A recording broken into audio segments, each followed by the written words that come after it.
अब ईरान के विदेश मंत्रालय के प्रवक्ता का भी बयान आ गया है। जंग खत्म होने पर फाइनल मुहर अब लगने वाली। देखिए आप, ईरान की तरफ से भी कह दिया गया है कि जंग खत्म होने वाली है और इस पर फाइनल मुहर अब लगने वाली है किसी भी वक्त। होर्मुज में यूएस नाकाबंदी खत्म होगी। इस्माइल बकाई की तरफ से यह कहा गया है ईरान की जब्त संपत्तियां बहाल होंगी। अभी परमाणु मुद्दे पर बात नहीं।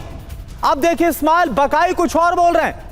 वो बोल रहे हैं कि अभी फिलहाल परमाणु मुद्दे पर कोई बात नहीं। और यही मैं आपसे बार बार बोल रहा था कि कल भी इस्माइल बकाई का यह बयान था जिसमें बोल रहे थे कि अभी फिलहाल हमने कोई बात नहीं की है यूरेनियम को लेकर। और एक और बड़ी जानकारी, ईरान पर कुछ देर बाद बड़े फैसले की उम्मीद जताई जा रही है। अमेरिका ईरान के बीच समझौता करीब करीब तय। समझौते को अंतिम रूप देना बाकी है। स्ट्रेट ऑफ हॉर्मुज को खोलने पर अमेरिका सहमत। डोनाल्ड ट्रंप ने ट्रूथ सोशल पर लिखा है समझौते की घोषणा बहुत जल्द। और एक और बड़ी खबर, व्हाइट हाउस में हुई नेशनल सिक्योरिटी काउंसिल की बैठक। डोनाल्ड ट्रंप ने बैठक की अध्यक्षता की है। जेडी वैंस, पीट हेगसेथ भी इस दौरान मौजूद थे। अमेरिका की तीनों सेनाओं के प्रमुख भी शामिल। ये देखिए आप तस्वीरें। और डोनाल्ड ट्रंप ने एक्सियोस को दिए इंटरव्यू में कहा कि दोबारा जंग होने के 50-50 चांस, यानी कि 50-50% चांसेस हैं। दो में से एक चीज फाइनल हो सकती है, या तो शांति होगी या फिर विध्वंसक जंग। हम ईरान पर पहले से कहीं ज्यादा बड़ा हमला कर सकते हैं या फिर एक अच्छा समझौता भी साइन हो सकता है। डोनाल्ड ट्रंप की तरफ से बताया गया है डील को लेकर। लेकिन अब बड़ा सवाल यही है कि क्या डील हो गई है? क्या कोई बड़ा फैसला डोनाल्ड ट्रंप ले सकते हैं जिस तरीके से घोषणा की गई है सोशल मीडिया पर? तो क्या होर्मुज खुलने वाला? अगर ऐसा है तो वाकई पूरी दुनिया के लिए बहुत बड़ी राहत की खबर है। अमेरिका ईरान डील को अंतिम रूप देने के बहुत करीब है। बातचीत का मुख्य मकसद जंग को खत्म करना है। होर्मुज स्ट्रेट में अमेरिका की नाकाबंदी खत्म होगी। होर्मुज स्ट्रेट से अमेरिका का कोई लेना देना नहीं है। ईरान की जब्त संपत्तियों की बहाली पर भी समझौता होगा। अमेरिका के रुख बदलने को लेकर हम बहुत कंफर्म नहीं है अभी भी, यानी कि अभी भी ईरान को पूरा भरोसा नहीं जब तक पूरी तरह से साइन नहीं हो जाए, औपचारिक ऐलान ना हो जाए। अमेरिका ईरान दोनों के लिए जीत जैसी स्थिति होगी। बड़ी बात क्या है, परमाणु मुद्दे पर ईरान का रुख अभी भी साफ नहीं है। इस्माइल बकाई ने कहा अभी तो यूरेनियम पर कोई बात हम नहीं कर रहे हैं। होर्मुज पर कब्जा छोड़ने को ईरान तैयार नहीं है। यह इस्माइल बकाई की तरफ से कहा गया है। पूर्णिमा नाथ जी, अभी तो हम खबर दिखा रहे थे कि न्यूयॉर्क टाइम्स के हवाले से कहा गया कि यूरेनियम, जो एनरिच्ड यूरेनियम है, वो ईरान सौंपने के लिए तैयार है। इस्माइल बकाई कुछ और ही बोल रहे हैं। और अगर वाकई में बिना परमाणु कार्यक्रम के, बिना एनरिच्ड यूरेनियम के ये डील साइन हो जाती तो ऐसा लग रहा है कि ईरान से ज्यादा दबाव, प्रेशर में तो डोनाल्ड ट्रंप थे। वो हर हाल में चाहते थे कुछ भी हो जाए लेकिन डील हो जाए।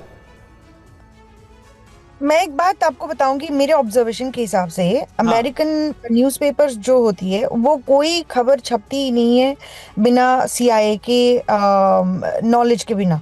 तो ये यहाँ पे मेजर, मुझे लगता है मेजर साइकोलॉजिकल वॉर एक हो रही है, प्रोपेगेंडा वॉर हो रही है। मिस इन्फॉर्मेशन, डिसइन्फॉर्मेशन की सहारा लिया जा रहा है। कौन सच है कौन झूठ है अभी कोई कुछ नहीं कह सकते हो। बाद में आप कनेक्ट द डॉट करके हमें पता चलेगा एग्जैक्टली हुआ क्या है। लेकिन यहाँ पे मैं तो मैं तो अभी मान नहीं सकती कि जब आज तक 80 दिन हो गया ईरान झुकने के लिए तैयार नहीं है, आज सडनली झुक जाएंगे। ये it's unbelievable for me. At the end of the day Iran as a country, उनके ऊपर आपने not 47 years, I am talking about 73 years तक आपने उनके ऊपर जुल्म किए, उनके ऑयल चुराए। 1953 की मुसादे को हटाने से पहले अमेरिका को कोई स्टेक नहीं था, उसके बाद 40% बन चुकी है। उस कू के बारे में, उसके बाद आपने लिटरली आज तक अपने उस कंट्री को नॉट ओनली उनके ऊपर सैंक्शंस लगाई है, एम्बार्गो लगाई, उनकी करेंसी को ध्वंस किया, लेकिन उनके बारे में एक नैरेटिव बिल्ड किया कि वो टेररिस्ट रिजीम है। आज तक आप मुझे बताइए, कल मैं देख रही थी मार्को रूबियो बोल रहे थे कि हॉर्मुज को बंद करना ईरान के लिए ये इलीगल है। वो मार्को रूबियो कौन होता है इलीगल और लीगल डेफिनेशन देने वाले?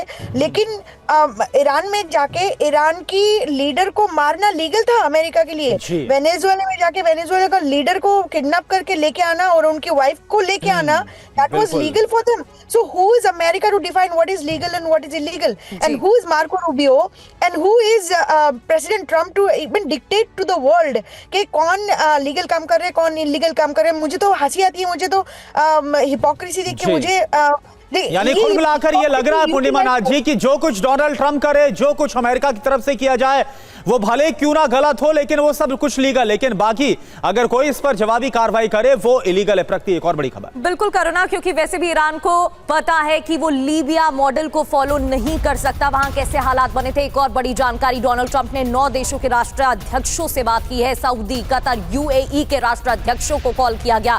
तुर्की, बहरीन, मिस्र, जॉर्डन से भी बात हुई है. ईरान के मुद्दे पर बातचीत हुई है. व्हाइट हाउस में वो मौजूद थे, राष्ट्रीय सुरक्षा सलाहकारों से बातचीत कर रहे थे और फिर इन देशों के राष्ट्राध्यक्षों से बात.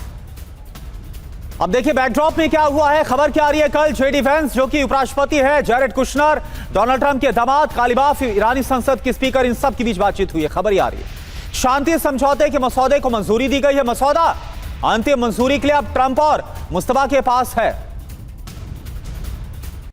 इधर ईरान ने अमेरिका को प्रस्ताव दिया है. ईरान ने 2 चरण वाला प्रस्ताव दिया है. 2 फेजेस में समझौता आगे बढ़ेगा. परमाणु कार्यक्रम पर ईरान समझौते को तैयार.